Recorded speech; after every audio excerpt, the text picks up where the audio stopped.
허리가 나쁘거나 아프거나 수술하신 경우는 바닥에 돈이 떨어져 있어도 돈을 줍지 않겠다 이런 각오가 있는 게 좋아요. 목에 칼이 들어와도 나는 돈을 줍지 않겠다. 근데 돈을 주어야겠다. 그죠? 뭐 이런 경우에는 골프 선수처럼 우리가 뭐 LPGA에 보면 되게 멋있는 여자 골퍼들이 공을 줄 때 허리 이렇게 핀 상태에서 다리를 뒤로 쭉 해서 줍죠. 그죠? 예, 다시 한번 해볼까요? 예. 네, 이제 5번째 질문인데요.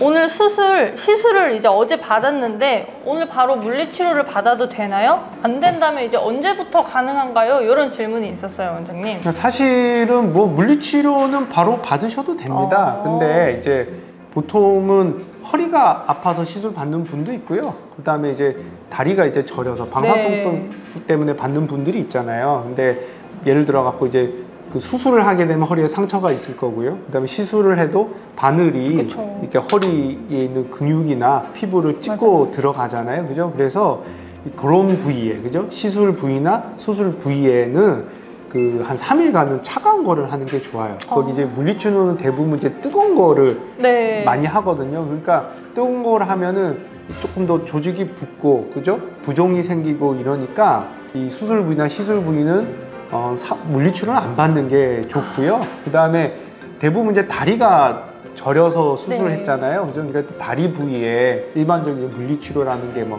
뜨거운 거를 갖다 핫팩이라든가 아니면 초음파 치료라든가 아니면 전기 치료라든가 뭐 이런 것들은 하면은 굉장히 기분이 좋아요. 그러니까 근육을 치료를 하는 거기 때문에 그죠? 그래서 수술한 다음 날이라도 이 원래 다리 부위는 바로 물리치료가 가능하다 이렇게 얘기하시면 되고요. 그리고 이제 환자들한테는 이게 수술한 부위는 좀 차갑게 하던가 당분간은 그 물리치료를 하지 마라. 그죠?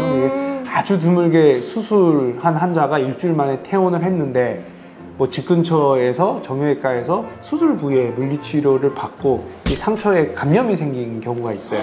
그죠? 피부 감염이요. 그래서 뭐 그런 거를 보면 이 수술이나 시술 부위에 뭔가 이렇게 뜨거운 거를 갖다 대는 거는 사실은 좋지 않다. 화상 입는 경우도 있고요. 그래서 그렇게 이해하시면 될 것 같아요. 시술이나 수술을 받으셨을 때는 이제 온찜질보다는 냉찜질을 더 하시는 걸 추천을 드리는 것 같아요. 저 이제 질문 6번째인데요. 수술을 했는데 감각이 없어요.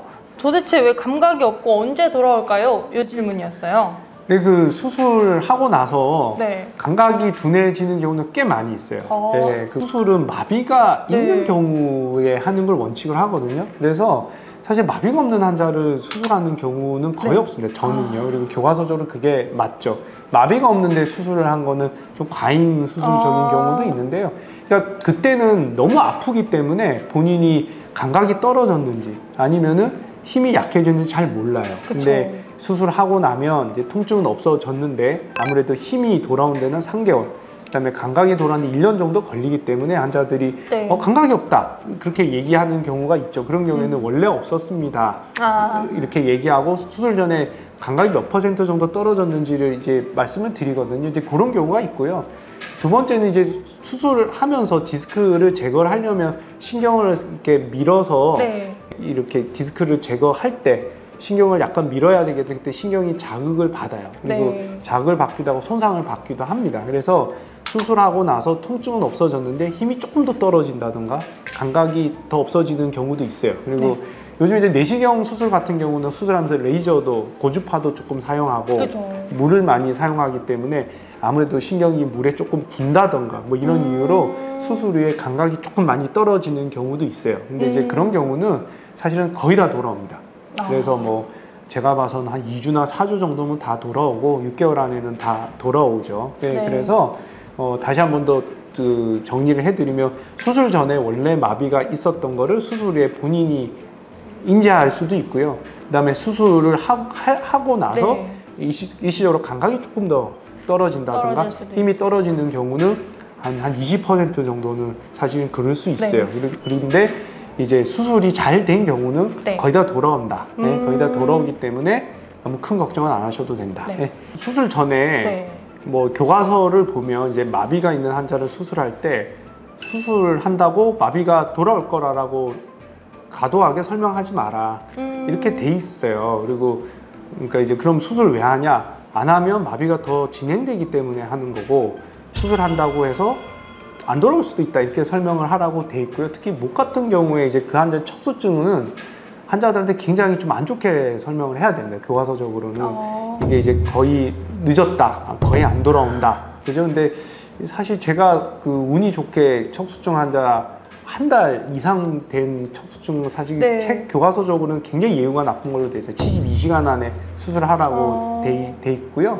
디스크 같은 경우도 72시간 안에 수술해야지 마비가 잘 돌아오는 걸로 돼 있는데 보통은 뭐 한두 달 정도 있다가 오죠. 그죠? 뭐 한방 가서 침도 맞고 뭐 도수 치료도 받고 막 시간을 끌다가 이제 오는 경우가 있는데 뭐 운이 좋아서 그런지 아니면은 하여튼 뭐 교과서가 쓰인 것보다 수술 기술이 좀 많이 좋아져서 그런지 굉장히 빨리 돌아오는 경우가 많이 있어요. 그래서 척수증 같은 경우는 하루나 이틀 만에 뭐 90% 이상 돌아오는 경우도 네. 많이 있고요. 디스크 같은 경우도 뭐 환자들한테는 한 2, 3주 정도 걸릴 겁니다. 근데 2, 3일 안에 거의 다 돌아오는 경우가 많이 있거든요. 그래서 뭐 그거는 일단 수술을 좀 잘 해야 되고요. 그다음에 저희가 이제 그 신경에 있는 염증을 빼는 이런 주사 치료라든가 아니면 네. 신경을 보호하는 여러 가지 그죠? 뭐 비타민 B 네. 같은 거라든가 이런 것들을 좀 잘 같이 사용하는 것들이 아무래도 좀 빨리 돌아오는 거에 하는 이유이지 않을까 그렇게 생각이 듭니다. 네, 알겠습니다. 이제 7번째 질문인데요.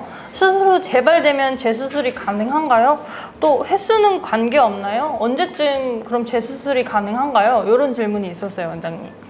제가 이제 주로 많이 한 수술이 재수술이거든요. 옛날에는 제가 하는 수술의 한 반은 무조건 수술을 한두 번 받았던 환자들을 다시 하는 맞아요. 거죠. 재수술의 어려운 점은 유착이거든요. 그러니까 이제 그렇죠. 이미 수술한 부위가 이제 떡처럼 달라붙어 있기 때문에 그거를 얼마나 조심스럽게 박리를 해서 기술적으로 수술을 하느냐는 기술의 문제인 거고요.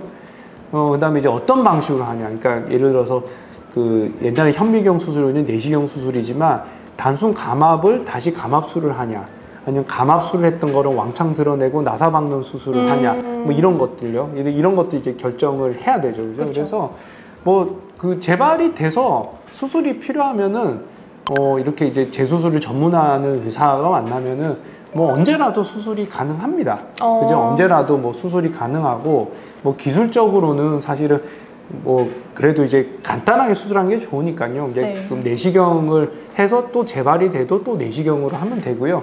현미경으로 해서 재발이 돼도 또 내시경을 하면 되고요. 그리고 이제 한 3-4번 정도 재발을 한 경우에는 그냥 다시는 재발되면 안 되니까 그쵸. 이제 아예 그냥 그 나사를 받고 유압술을 하면 되겠죠. 교과서적으로는 첫 번째 재발인 경우에는 그냥 내시경이든 현미경이든 하면 된다. 네. 두 번째는 동일 부위가 2회 이상 재발인 경우에는 가능한 유압술을 하는 게 좋겠다. 이렇게 이해를 하시면 될 것 같아요. 네. 네. 네. 이 바닥에 뭐 동전? 사실은 바닥에 돈이 떨어져 있으면 그죠? 이 10,000원을 주우려다가 디스크가 생기면 MRI를 찍어야 되기 때문에 그죠?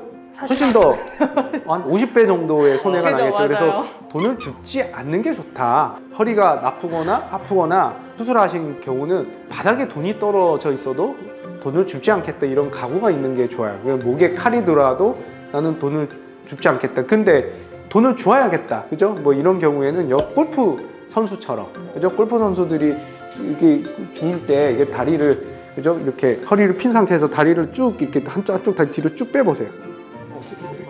아니 보통 골프 선수들이 이렇게 하죠. 그죠? 예. 다리를 멋있게 쭉 다리를 쭉 들어서 허리를 핀 상태에서 그죠? 이렇게 그죠? 여기 보면은 우리가 뭐 LPGA에 보면 되게 멋있는 여자 골퍼들이 그 공을 줄 때 그죠? 그 다리를 쭉 허리 이렇게 핀 상태에서 다리를 뒤로 쭉 해서 줍죠. 그죠? 예, 다시 한번 해볼까요? 예, 다시 멋있게 예, 멋있게 이렇게 다리 그죠? 예, 그죠? 이렇게 그죠? 허리를 핀 상태에서 그죠? 이렇게 하면 굉장히 좀 멋이 있고요. 이렇게 공을 줍는 게 허리를 보호하기 위해서 하는 거예요. 그죠? 이제 조금 더 쉽게 하면요. 그냥 이 뒷다리를 빼는 런지 동작을 하면 돼요. 다리를 뒤로 이렇게 빼서 그냥 무릎을 탁 꿇어 앉으시면 돼요. 그냥 앉으세요. 이렇게 해서 허리를 핀 상태에서 주면 됩니다. 그냥 아예 무릎을 땅에 닿고. 그죠? 예, 저는 이제 보통은 방금 같은 자세는 좀 어려워서요. 이렇게 이제 다리 뒤로 빼서 허리 핀 상태에서 무릎 꿇고 이렇게 주면 되죠. 그죠? 예, 그죠? 그래서 이렇게 그 돈을 주면은 된다. 그냥 이렇게 돈을 밟고 이렇게 질질질질 이렇게 끌고 가시는 것도 하나의 요령이 되지 않을까.